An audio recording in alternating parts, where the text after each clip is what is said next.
This is a very, very difficult issue because really the whole question of Islamophobia now, it really has put us in a very defensive, weak type of position. And what we've tried to do is to be proactive and positive in the sense that we're speaking for Islam. In other words, we're not attacking gays, we're not gay bashing. We're stating what we believe. And we have the right to state what we believe. Like, there's no law that says that you cannot say within Islam, we don't believe in this. We believe in the marriage of a husband and a wife, man and woman. This is what we believe in. So you keep talking like that. Because legally, you don't have the right, to be attacking them legally and whatnot. You can. There was one of the brothers recently, a good brother. He's working. He was working at Symantec. He's really good in computer programming and whatnot. So Symantec. So he was working there, and he had gone to this outdoor barbecue, which was run by the city, and it was done in the gay section of Toronto.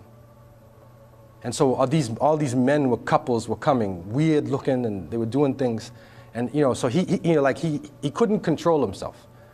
And so the brother, he went to work the next day, and he was talking to some of his friends, people who he thought was his friends on the job, and saying about how he had gone to this barbecue and he thought it was disgusting what he saw, and he couldn't stomach what he was seeing. He thought it was a filthy, disgusting thing, and he was saying it in a very respectful way.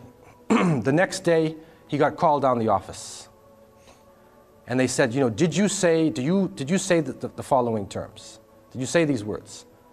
And so he admitted, he said, well, this is what my religion says. This is what I believe personally. And he was fired the next day. Fired. Within 3 days, he was off the job. And he is an excellent worker in Symantec. But he didn't know that one of the people he was talking to was gay. He didn't know.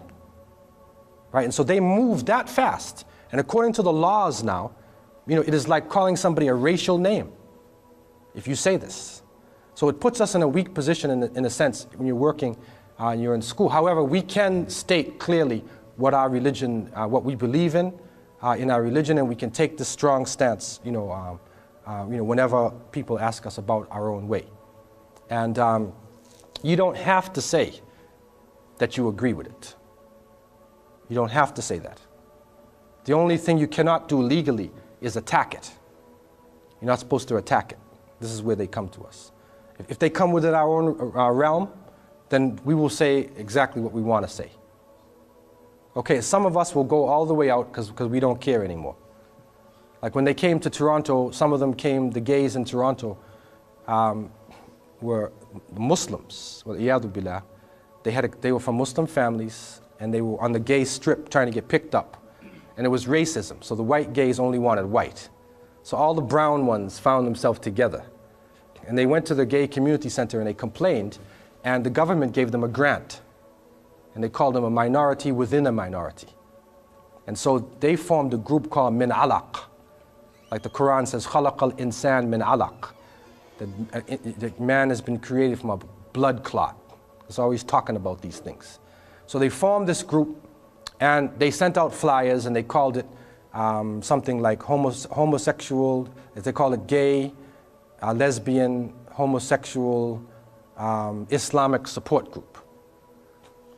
And they said they want a new tafsir of the story of Lut alayhi salam. They want a new tafsir. And they wanted to start their own Islamic center, a masjid, for gays, with a gay imam. That's what they wanted. And they came to our community. This is how they came to the Christians too. They broke the Christians down, right?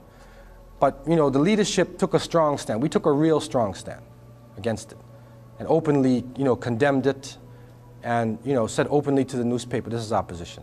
We made it very clear. We're totally against it. It's not within Islam. Then they said, what would you do if somebody comes to your masjid and he wants to be a Muslim and he's gay? What will you do? And so I told him very clearly, I had a case of a brother who came in my office and he cried and he said that he was gay. I said, what happened to you, man? And he said, my father abused me. A'udhu billah. It's a Muslim, right?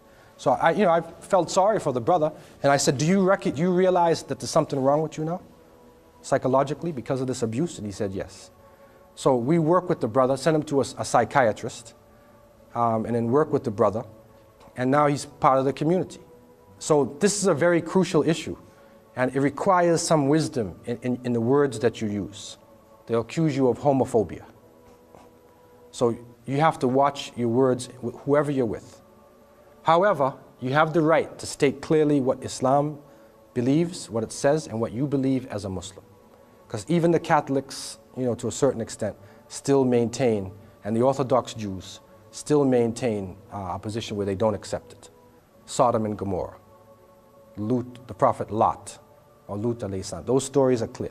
In the Bible, what's left of the Bible, it's very clear that it is an abomination. They're trying to change the text and make a new tafsir and whatnot now, but it's very clear within their texts.